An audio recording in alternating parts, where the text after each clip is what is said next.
In the year 2025, the Bronx had become a shadow of its former self.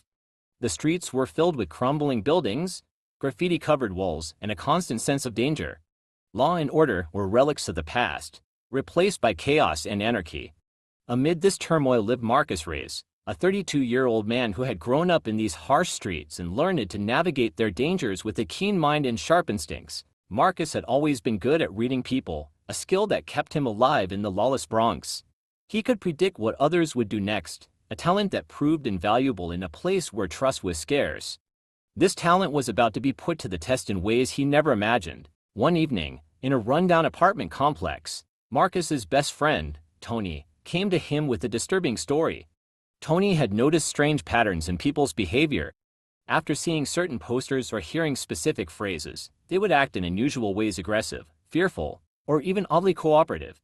Tony had heard whispers about a woman named Dr. Evelyn Cross, a former psychologist who had turned her expertise toward controlling the minds of the Bronx's residents. When Tony disappeared without a trace the following week, Marcus knew he had to act.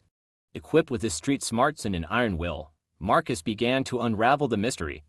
He noticed the same patterns Tony had described: posters with cryptic symbols, graffiti with hidden messages, and sounds that seemed to linger in the air like invisible strings pulling at people's minds. Determined to find his friend and stop whatever sinister force was at play, Marcus dived deeper to his investigation.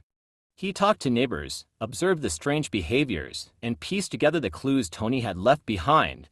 The deeper he went, the more he realized the extent of Dr. Cross's influence. She had turned the Bronx into her personal experiment, using a psychological phenomenon known as priming to manipulate people. By exposing them to particular stimuli, images, words, sounds, she could influence their reactions to subsequent events. She had turned the Bronx into her personal experiment, a playground for her twisted ambitions. Marcus's investigation led him to an abandoned subway station rumored to be Dr. Cross's hideout.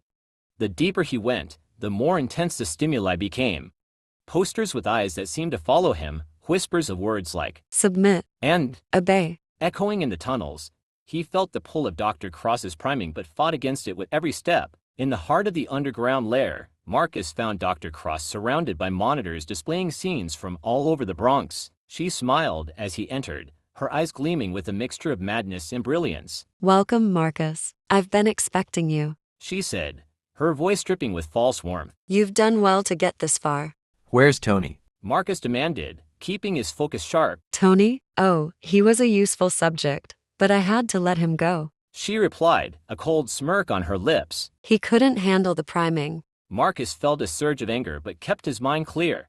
He knew he couldn't let her manipulate him. He had to break her control. As Dr. Cross tried to prime him with a barrage of images and words, Marcus remembered the lessons of the streets: stay sharp, stay focused. He disrupted her stimuli by closing his eyes and recalling the sounds of his childhood, the laughter of his friends, the music of the neighborhood, the comforting voice of his mother. These memories grounded him, breaking the hold of her psychological traps. With a sudden burst of energy, Marcus lunged at Dr. Cross, knocking her away from her control panel. The monitors flickered and went dark. The oppressive atmosphere lifted as her influence waned. The people of the Bronx, freed from her manipulation, began to reclaim their sense of self. Marcus restrained Dr. Cross and called in what was left of the local enforcers. She was taken away, her plans thwarted, her control broken. The Bronx, though still battered and bruised, had a chance to heal. In the aftermath, Marcus became a symbol of resistance and hope.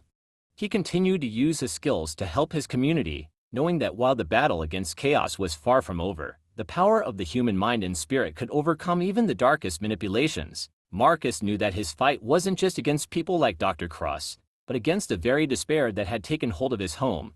And with every small victory, he felt the Bronx could one day rise from the shadows once more.